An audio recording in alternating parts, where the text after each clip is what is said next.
नमस्कार, सीएनबीसी आवाज मोतीलाल ओसवाल स्टूडियोज में आप सभी का स्वागत है। मैं हूं आपके साथ कंचन नौटियाल, मेरे साथ प्रेजेंट है मेरी को एंकर श्रेया ठाकुर और आज के मार्केट एक्सपर्ट मानस जायसवाल जी। तो हफ्ते का टेक्निकली अगर हम देखें तो दूसरा कारोबारी दिन, बाजार के मूड माहौल की बात करी जाए तो ठीक ठाक दिखाई दे रहा है। जो मेजर इंडाइसेस है हमारे इन ग्रीन ही कारोबार करते हुए दिखाई दे रहे हैं।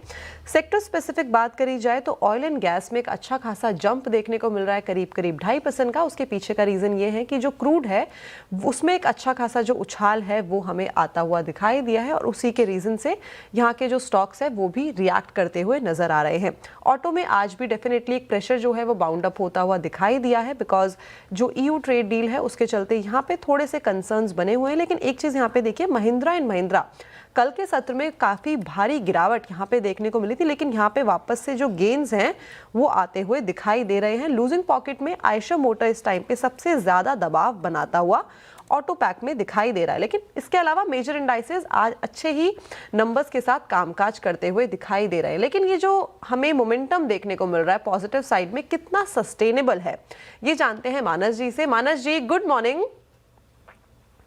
गुड मॉर्निंग कंचन जी। जी मानस जी, कैसा लग रहा है बाजार का मूड माहौल? जैसे कि काफी सारे मेजर इवेंट्स जो हैं वो लाइंड अप है ये जो वीक है उसके लिए, इनफैक्ट वीकेंड के लिए भी सबसे मेजर इवेंट बजट आने वाला है। कैसा बाजार का मूड माहौल देख रहे हैं इस टाइम पे और क्या लगता है कि यहाँ से तेजी हमें बढ़ती हुई दिखाई देगी? तो देखिए, कल से पहले अगर देखें तो 3-4 हफ्ते में ही हमने करीब करीब 1200 पॉइंट की गिरावट देख ली थी। कल रिवर्सल में वापस निफ्टी ने अपने 200 मूविंग एवरेज को रिगेन कर लिया है, तो वो एक पॉजिटिव संकेत है। और अब ऐसा लग रहा है कि 24,900 एक स्ट्रॉन्ग सपोर्ट बना हुआ है। मेरे ख्याल से जब तक 24,900 के ऊपर निफ्टी ट्रेड करता रहे तब तक अपनी लॉन्ग पोजीशन को होल्ड कर सकते हैं। एग्रेसिव होकर खरीदारी तब करें जब 10 डे मूविंग एवरेज के ऊपर निफ्टी निकले, 25,400 का आंकड़ा ब्रेक हो जाए तो फिर आप 25,700 के लिए एक लॉन्ग साइड पे ट्रेड ले सकते हैं। लेकिन अभी की पोजीशन को देख के लग रहा है कि चांसेस ज्यादा है कि निफ्टी अपने 10 डे मूविंग एवरेज को ब्रेक करके 25,700 की तरफ जाने की कोशिश करेगा, तो अपनी लॉन्ग पोजीशन को होल्ड कर सकते हैं 24,900 के स्टॉप लॉस के साथ। लेकिन कॉन्फिडेंस ज्यादा आता है बैंक निफ्टी पे, क्योंकि कल बैंक निफ्टी ने एक बढ़िया शार्प अपमूव के बाद 10 and 20 डे मूविंग एवरेज को रिगेन कर लिया है। मेरे ख्याल से अगर एक ट्रेड इंडाइसेस में लेना हो तो डेफिनेटली वो बैंक निफ्टी की में ही होगा, और 59,000 के स्टॉप लॉस से बैंक निफ्टी में एक लॉन्ग साइड ट्रेड ले सकते हैं। जो रिसेंट हाई था 60,400 के आसपास, वही आपके टारगेट रहेंगे। बैंक निफ्टी ज्यादा पसंद आ रहा है, 59,000 का स्टॉप लॉस के साथ आप लॉन्ग रह सकते हैं बैंक निफ्टी में। और प्राइवेट बैंकिंग स्पेस में अगर आप देखें तो एक अच्छी रैली देखने को मिल रही है। इनफैक्ट निफ्टी में भी अगर आपको लॉन्ग रहना है तो ध्यान रखिएगा 24,900 का आपको स्टॉप लॉस लगा कर रहना है फिलहाल। अच्छे मूव्स मार्केट में, लेकिन ऐसे में आपके कई सारे सवाल होंगे, वो एड्रेस कर लेते हैं। लेकिन उससे पहले वो नंबर आपके लिए लेकर आते हैं जिसके जरिए आप कनेक्ट कर सकते हैं, अपने सवाल पूछ सकते हैं। फटाफट से व्हाट्सएप नंबर नोट कर लीजिए 7045220000। इस व्हाट्सएप पर अपने सवाल भेजें। साथ ही आप सोशल मीडिया प्लेटफॉर्म्स यानी कि इंस्टाग्राम, एक्स, यूट्यूब पर भी टैग करके सीएनबीसी आवाज कंचन नौटियाल या श्रेया ठाकुर को क्वेश्चंस पूछ सकते हैं। अब इस कड़ी में सबसे पहले कॉलर हमारे साथ कहां से जुड़ रहे हैं? राहुल जी जुड़ रहे हैं हमारे साथ अमरावती से। राहुल जी नमस्कार, गुड मॉर्निंग। हेलो जी राहुल जी, मैं सुन पा रही हूँ आपको। नमस्कार। नमस्कार। नमस्कार जी, सवाल आपका। मेरे पास तेजस नेटवर्क के 1000 शेयर है, at the rate of price है 655। ओहो, क्या करना, होल्ड करना चाहिए फिर क्या करना चाहिए? ओके, तो आपके प्राइस से आधा हो गया। 655 पे ले रखा था आपने, 315 पर। ये स्टॉप लॉस मेंटेन नहीं किया था राहुल जी आपने तेजस नेटवर्क्स में? क्योंकि लॉस तो काफी हो गया आपको, 340 रुपए प्रति शेयर का लॉस। जी जी जी जी, नहीं स्टॉप लॉस मेंटेन नहीं किया था। आपका विजन क्या है? लॉन्ग टर्म का ये विजन है आपका? हाँ, लॉन्ग टर्म है। ओके, क्या किया जाए मानस जी? एक महीने में 30% से ज्यादा करेक्ट हो गया तेजस नेटवर्क। हालांकि आज ये अपना जो है इसमें अच्छे मूव से, इंटरडे हाई इसका 8.42%, मतलब आज के लिहाज से देखें तो ठीक ठाक परफॉर्म कर रहा है। लेकिन पिछले एक महीने का चार्ट काफी कंसर्निंग है। क्या करना चाहिए लॉन्ग टर्म के पर्सपेक्टिव से, पूछ रहे हैं ये? तो देखिए श्रेया जी, जनवरी 25 में जब स्टॉक ने अपने 200 मूविंग एवरेज को ब्रेक किया था, उसके नीचे गया था, उसके बाद से कभी भी स्टॉक ने कोई भी पॉजिटिव संकेत नहीं दिया है। कभी भी 200 मूविंग एवरेज को ब्रेक नहीं किया है। ऊपर के साइड पे हमेशा लोअर टॉप लोअर बॉटम बनाया है। तो कहीं पर भी बाइंग के इंडिकेशन तो नहीं थे। अब इन्होंने पोजीशन जो बनाई हुई है, मेरे ख्याल से तो कभी भी कोई उछाल मिले तो वहां पर लॉन्ग पोजीशन से निकलना ही पड़ेगा। जितना आप लॉस बुक कर सकते हैं आपको लॉस बुक करके निकलना ही पड़ेगा। अभी के लिए केवल इतना रिकमेंडेशन है कि अगर आप चाहें तो 290 का स्टॉप लॉस जरूर लगा लें, क्योंकि अगर 290 के नीचे गया तो शायद 250 और 230 ये दो टारगेट देखने को मिल सकते हैं नीचे की साइड। ओके, तो ये थी राय तेजस नेटवर्क के ऊपर। चलिए आगे बढ़ा जाए और जो अगले दर्शक हैं हरियाणा से हमारे साथ जुड़े हैं Ankit. Ankit, good morning. Good morning ma'am. जी बताइए क्या सवाल। मैम मैंने जीएम ब्रेवीज के 1000 शेयर ले रखे हैं एट द रेट ऑफ 600। तो मैम इसमें अभी ओल्ड मेरा लगभग तकरीबन 2 साल हो गए, लेकिन इसमें मैम फ्लक्चुएशन ज्यादा है, तो इसमें क्या करना चाहिए? आगे लॉन्ग टर्म के लिए करो या शॉर्ट टर्म में? डेफिनेटली एक छोटी मिंजोली कंपनी है, तो यहाँ पे जो वॉलेटिलिटी है वो भी हमें हायर साइड में देखने को मिलती है। अगर 2025 अक्टूबर से ही, इनफैक्ट 1 अक्टूबर से इसका चार्ट देखा जाए तो 700 के स्तर से इसने एक अच्छी खासी जो जंप है वो लगाई थी करीब करीब 1250 तक की। उसके बाद एक कंसोलिडेट फेज में जाता हुआ दिखाई दिया। इनफैक्ट अब तो थोड़ा सा यहाँ पे प्रेशर जो है बन गया है दिसंबर ऑनवर्ड्स। मानस जी क्या करा जाए? 600 की बाइंग, 2 मुनाफा अभी भी है। तो देखिए पिछले 4 मंथ से अगर आप देखें तो जेएम बेवरेजेस कभी भी 1300 के आंकड़े को ब्रेक नहीं कर पा रहा है। मेरे ख्याल से 4 बार ऐसा हुआ कि स्टॉक 1300 के आसपास गया, लेकिन वहां पर स्टॉक ने रेजिस्टेंस फेस किया है। इंपॉर्टेंट ये है कि अभी स्टॉक 10-20 डे मूविंग एवरेज के नीचे ट्रेड कर रहा है, 100 डे मूविंग एवरेज के नीचे ट्रेड कर रहा है। एक बहुत ही अहम सपोर्ट है 900 रुपए के आसपास, जहां पर एक प्राइस सपोर्ट भी आता है और वहीं पर 200 डे मूविंग एवरेज भी है। मेरा समझना है कि जो पोजीशन इन्होंने बनाई है वहां पर 890 का स्टॉप लॉस जरूर से लगा लें। अगर 890 के नीचे जाए तो आप अपना प्रॉफिट बुक करके यहाँ से निकल जाए तो ही बेहतर रहेगा। ऊपर की तरफ आप खरीदारी तब तक ना करें जब तक स्टॉक 1100 रुपए के नीचे ट्रेड करता रहे। जब तक 1100 का लेवल ब्रीच नहीं करता है तब तक खरीदारी की सलाह नहीं है, और इनफैक्ट आपको सेल ऑन राइज की स्ट्रैटेजी जीएम बेवरेज में अपनानी है। 890 का रखें स्टॉप लॉस। अब अगले कॉलर की तरफ चलते हैं। हमारे साथ जुड़ रहे हैं राजेंद्र गुप्ता जी दिल्ली से। राजेंद्र जी एक बार फिर से स्वागत है आपका सीएनबीसी आवाज पर। सवाल सर आपका। ओके, राब्ता नहीं हो पा रही राजेंद्र जी से, लेकिन उनका सवाल मेरे पास है। पीएफसी पे पूछ रहे हैं। पीएफसी का चार्ट रखिएगा स्क्रीन पर, और आज अच्छे मूव्स 390 की इनकी खरीद है, 100 क्वांटिटी है, और 367 पे कर रहा है कारोबार। हालांकि प्रॉफिट लॉस हो रहा है इनको 22 रुपये प्रति शेयर का, लेकिन ज़्यादा लॉस नहीं है मानस जी। और पिछले 1 महीने में थोड़ा कंसोलिडेट किया है पीएफसी ने, लेकिन बीच में जब एक मूव दिखाता है। अब क्या किया जाए? 329 का इसका लो है, लो से थोड़ा ऊपर, लेकिन अपने हाई से तो नीचे ही कर रहा है कारोबार। क्या स्ट्रैटेजी, क्या रणनीति?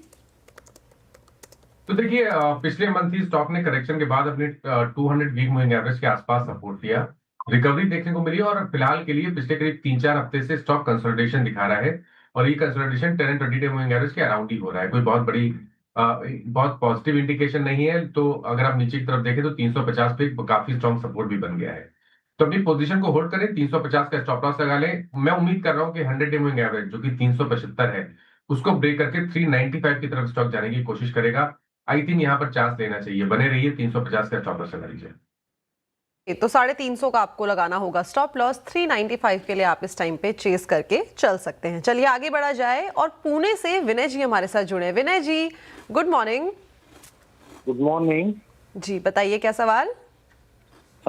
मेरा सवाल है, मेरे पास लार्सन एंड टुब्रो के 1000 शेयर है एट 3200। मैं लॉन्ग टर्म इन्वेस्टर हूँ, तो मुझे 1, 2, 3 साल के लिए क्या टारगेट हो सकते हैं?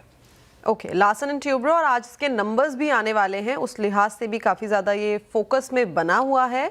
और पिछले 1 साल की अगर ट्रेजेक्टरी देखी जाए तो डिसेंट रिटर्न, अगर निफ्टी से कंपेयर करा जाए तो on an average same platform पे ये देखा गया है। लेकिन 3200 की बाइंग है, एक डिसेंट प्रॉफिट में बैठे हुए हैं, क्या करा जाए? तो देखिए अगर हम मीडियम टू लॉन्ग टर्म की बात करें तो ट्रेंड तो अभी भी पॉजिटिव लगता है। हालांकि स्टॉक करेक्ट हुआ है पिछले 3 हफ्ते में, लेकिन ये जगह सही है जहां से वापस हमें रैली रिज्यूम होती हुई देखने को मिल सकती है, क्योंकि स्टॉक ने अपने 200 मूविंग एवरेज के आसपास सपोर्ट लिया, 50 वीक मूविंग एवरेज के आसपास सपोर्ट लिया।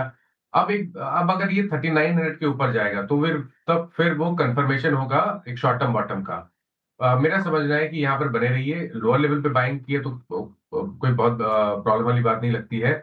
3700 रुपए के स्टॉप लॉस से पोजीशन को होल्ड करें। अगर 3900 के ऊपर जाएगा तो वापस आपको 4100 या 4150 तक के प्राइस देखने को मिल जाएगी। ओके, एल&टी पे फिलहाल ये व्यू और रिजल्ट से पहले यहाँ पर एक मूव और अच्छे खासे प्रॉफिट में भी हमारे व्यूअर थे इसमें, तो बने रहने की सलाह है। 3700 का स्टॉप लॉस मेंटेन कीजिए, 4100 तक के टारगेट एक्सपेक्टेड है। अगले कॉलर की तरफ चलते हैं। उमेश गुलाटी जी हमारे साथ जुड़ रहे हैं दिल्ली से। उमेश जी नमस्कार, गुड मॉर्निंग। नमस्कार, गुड मॉर्निंग मैम। जी, सवाल सर आपका।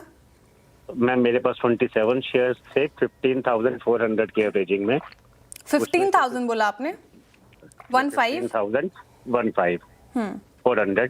की एवरेजिंग में 27 शेयर्स थे, उसमें से 15 शेयर्स मैंने बेचे हैं 15,900 में, ओके। और 12 शेयर्स रिमेनिंग जो है वो हैं 16,180 की कॉस्ट पे।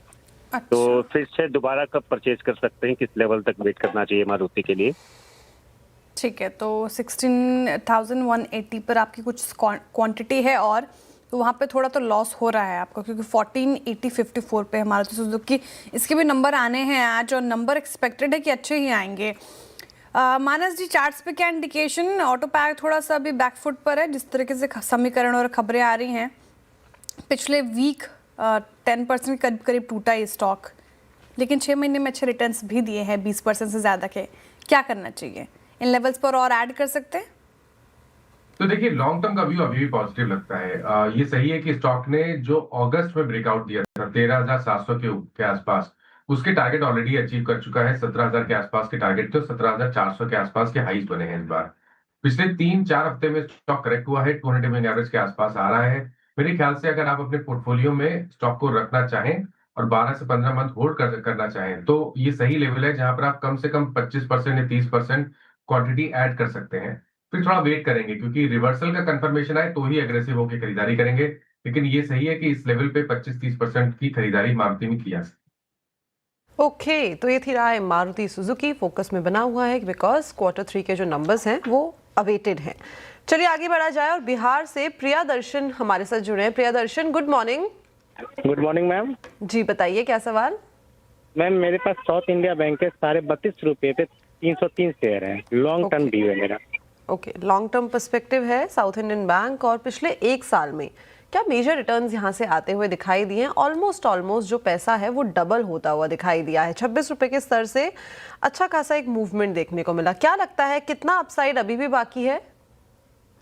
देखिए, मेरा समझ एक एक्चुअली टेक्निकल टारगेट आता है स्टॉक का, वो आता है 49 रुपीज के आसपास। तो अभी भी यहाँ से भी शायद 5 रुपए की रैली स्टॉक दिखा सकता है। जो पोजीशन इन्होंने बनाई है वहां पर बिल्कुल होल्ड करें, 41 का स्टॉप लॉस लगा लें। ठीक है, होल्ड करने की राय साउथ इंडियन बैंक, और 40 का आपको लगाना है स्टॉप लॉस। चलिए अब अगले कॉलर की तरफ चलते हैं। हमारे साथ जुड़ रहे हैं शरद जी नागपुर से। शरद जी गुड मॉर्निंग। गुड मॉर्निंग जी। हाँ, मेरे पास काइंस टेक्नोलॉजी के 100 शेयर्स है। हेलो। ठीक है जी, मैं सुन पा रही हूँ आपको। क्या पूछना चाह रहे हैं सर? हाँ, मैं भी 1 साल के लिए वेट कर सकता हूँ और एवरेजिंग भी करने को चाहता हूँ, तो क्या करना चाहिए? क्या एवरेजिंग? ओके, क्योंकि जो खरीद है आपकी 5,800 की और लॉस बहुत ज़्यादा हो गया आपको, करीब 2,500 रुपये प्रति शेयर का लॉस, और केन्स टेक लगातार खबरों में रहा है और एक तरफा टूटा है। मानस जी याद ही होगा आपको, और हमने लगातार इस पर चर्चा की है। काफ़ी पेन में स्टॉक 6 महीने में 40% करेक्ट हो चुका है ये पर्टिकुलर काउंटर। अब कह रहे हैं कि लॉस तो बहुत हो रहा है, इन लेवल्स पे एवरेजिंग करें क्या? क्योंकि ये 52 वीक लो के आसपास ही है कारोबार करता हुआ।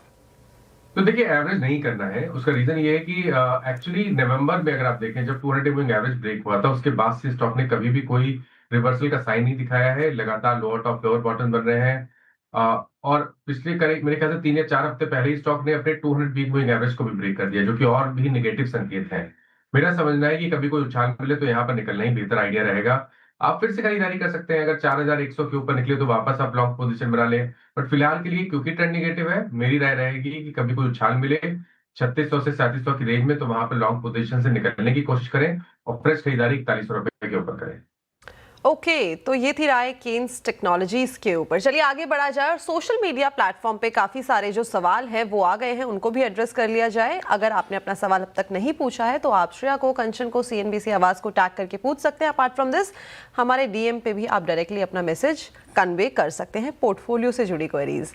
चलिए सबसे पहला सवाल है जो वो अभिषेक का आया है। इनके पास स्पाइस जेट के मानस जी एक सेकंड दीजिए, 5,000 शेयर्स हैं पोर्टफोलियो में और 57 की बाइंग है।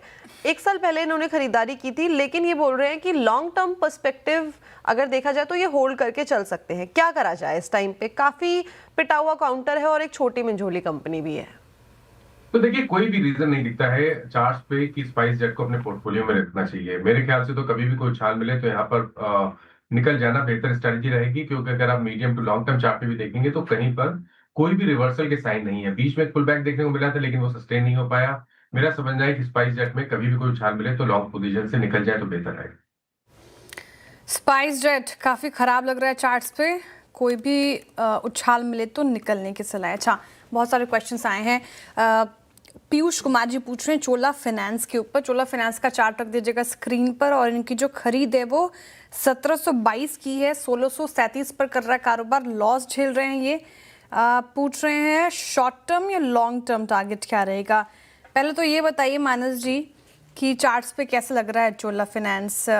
काफ़ी कंसोलिडेशन का मूड है यहाँ पर, और शॉर्ट टर्म या लॉन्ग टर्म में अगर आप देखें तो कोई मूव्स आ रहे हैं चार्ट्स पे, दिख रहे हैं आपको? क्या करना चाहिए इस पर्टिकुलर काउंटर में?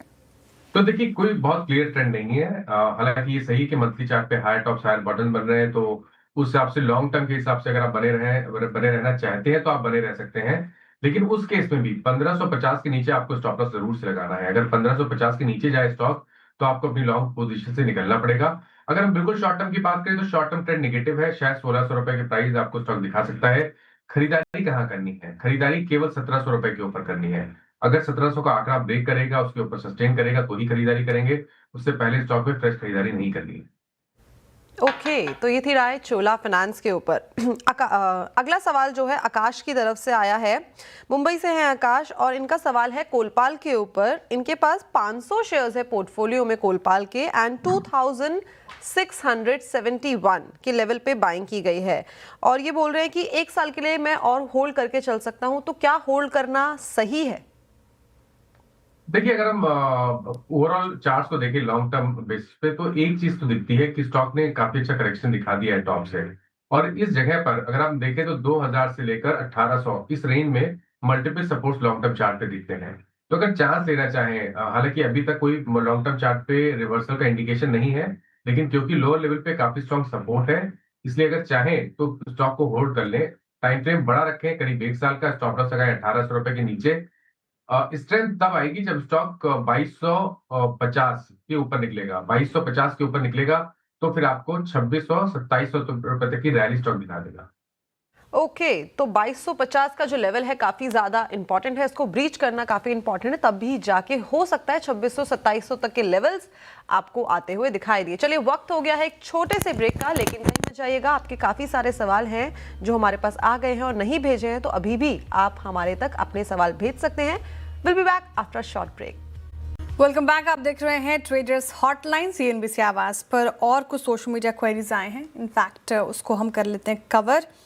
रोहित जी कह रहे हैं कि I am your regular viewer from USA। Thank you Rohit ji, बहुत शुक्रिया इस शब्दों के लिए। और वो पूछ रहे हैं ओके निफ्टी बैंक पर, मानस जी निफ्टी बैंक पर उनका सवाल है। तो वो कह रहे हैं कि I have Nifty bank at 58,500 current month, call option purchased yesterday morning. What target price shall I expect? Shall I book the profit today? क्या करना चाहिए? कल लिया था उन्होंने, और प्रॉफिट बुक करें या फिर बने रहें? क्या टारगेट एक्सपेक्ट करें? तो देखिए, थोड़ी देर पहले मैंने बैंक निफ्टी पे ही एक रिकमेंडेशन दिया था। मेरा समझना ये है कि 60,400 के आसपास बैंक निफ्टी जा सकता है। तो करंट लेवल से भी करीब करीब 900 पॉइंट की तेजी आपको बैंक निफ्टी में देखने को मिल सकती है। हालांकि वोलेटिलिटी बनी रह सकती है, तो आपको स्टॉप लॉस लगाना है। तो वो जो स्टॉप लॉस है वो 59,000 का है। अगर 59,000 के नीचे कैश में स्पॉट में बैंक निफ्टी जाए तो अपनी कॉल की पोजीशन से निकल जाए। अगर ऊपर की तरफ 60,300-400 के आसपास है तो वहां पर एक बार प्रॉफिट बुक कर ले। ओके, तो ये थी राय निफ्टी बैंक के ऊपर, बता दिया गया है कि क्या करना है। एक सवाल है जो रिपीटेडली मेरे को पूछा जा रहा है, ये है सवाल मानस जी सिल्वर के ऊपर। देखिए, पिछले एक साल में अगर देखें तो 270% का जंप हमें सिल्वर के अंदर देखने को मिला है। तो जो इन्वेस्टर्स हैं वो ये पूछ रहे हैं क्या इक्विटी मार्केट से हमें निकल जाना चाहिए, और जो हमारे प्रेशियस मेटल्स हैं, सिल्वर हो गया, गोल्ड हो गया, यहाँ पे हमें फोकस करना चाहिए फॉर लॉन्ग टर्म पर्सपेक्टिव, या अभी भी इक्विटी में दमखम बाकी है? What's your stance? तो देखिए, मेरा जो समझना है वो समझना ये है कि मेरे ख्याल से जब इतनी हाइप हो जाती है किसी भी, चाहे वो मेटल के स्टॉक मेटल हो या तो स्टॉक मार्केट्स हो, तो एक बार प्रॉफिट बुक कर लेना बेहतर आइडिया रहता है। मेरा समझना है कि सिल्वर में प्रॉफिट बुक कर लेना 50% कम से कम अपनी, अगर आपके पास पोजीशन सिल्वर में है तो उसमें 50% प्रॉफिट बुक कर लेना बेहतर रहेगा। बाकी की क्वांटिटी में आप नीचे की तरफ स्टॉप लॉस लगा सकते हैं, लेकिन फिलहाल के लिए 50% में प्रॉफिट बुक कर लेना बेहतर रहेगा। अब अगर हम इक्विटी मार्केट की बात करें इसको कंपेयर करते हुए, तो मेरा समझना है कि जो करेक्शन हमने देखा है निफ्टी में या तो मार्केट्स में, वो एक बढ़िया बाइंग अपॉर्चुनिटी है। ऐसा हो सकता है कि बहुत ही जल्द हमें बॉटम बनता हुआ दिखे, क्योंकि जो medium to long term trend है वो अभी भी पॉजिटिव बना हुआ है। मेरा अभी भी समझना है कि शायद अगर हम 1 साल का टाइम फ्रेम रखें तो आपको निफ्टी करीब करीब 29,000 के आसपास जाते हुए देखने को मिल सकता है। तो यहाँ से रिस्क बहुत कम दिखता है निफ्टी में और रिवॉर्ड ज्यादा दिखता है। सिल्वर में आपको रिवॉर्ड कम दिखता है, रिस्क ज्यादा लगता है। तो इसलिए सिल्वर में प्रॉफिट बुक करके एटलीस्ट 50% प्रॉफिट बुक करके इक्विटी मार्केट में निवेश करना ज्यादा बेहतर स्ट्रेटजी है। ओके, काफ़ी ज़्यादा कन्फ्यूजन था इसको लेकर दर्शकों के बीच। तो अच्छी अगर आपको कमाई हुई है कमोडिटीज़ में तो पार्शियल प्रॉफिट बुकिंग कर सकते हैं और थोड़ा सा शिफ्ट आप इक्विटी में कर सकते हैं उस मनी को। अच्छा, एक आध सवाल और एड्रेस करेंगे फिर वाइंड अप करने की ओर बढ़ेंगे। और जो सवाल है अभिषेक जी का आया है, मुंबई से ही बात कर रहे हैं वो। हाय अभिषेक, और उनका सवाल है मानस जी हैल के ऊपर, और डिफेंस में आज अच्छा मूव, हैल का रख दीजिए चार्ट स्क्रीन पर। और इनकी जो खरीद है वो 4,669 की है। तो थोड़ा तो लॉस झेल रहे हैं, लेकिन क्या किया जाए, हैल यहाँ से मुनाफा देगा इनको? तो देखिए, बीएल एचएल दोनों चार्ट्स पे अच्छे लगते हैं। हालांकि अगर दोनों को कंपेयर करें तो बीएल ज्यादा बेहतर है, लेकिन एचएल में पॉइंट ये है कि आज स्टॉक ने अपने 10 and 20 डे मूविंग एवरेज को रीगेन कर लिया है। एक inverse head and shoulder pattern बन रहा है और उसका नेकलाइन करीब करीब 4600 के आसपास है। अगर 4600 रुपए के ऊपर निकलेगा तो 5,000 के प्राइस आपको बहुत ही जल्द देखने को मिल सकते हैं एचएल में। आई थिंक बिल्कुल बने रहिए, स्टॉप लॉस को अभी के लिए 4250 के नीचे लगाएं। 4250 के नीचे स्टॉप लॉस लगाना है और बने रहने की सलाह। अच्छे मूव्स हैल बीएल के चार्ट्स में नजर आ रहे हैं। पूरा defence as a pack focus में है बजट से पहले भी। ओके, वक्त हो चुका है शो को वाइंड अप करने का। बहुत शुक्रिया मानस जी आज सारे क्वेरीज को एड्रेस करने के लिए और रणनीति बताने के लिए। बहुत शुक्रिया आपके वक्त के लिए। चलिए अब रुक रहे एक छोटे से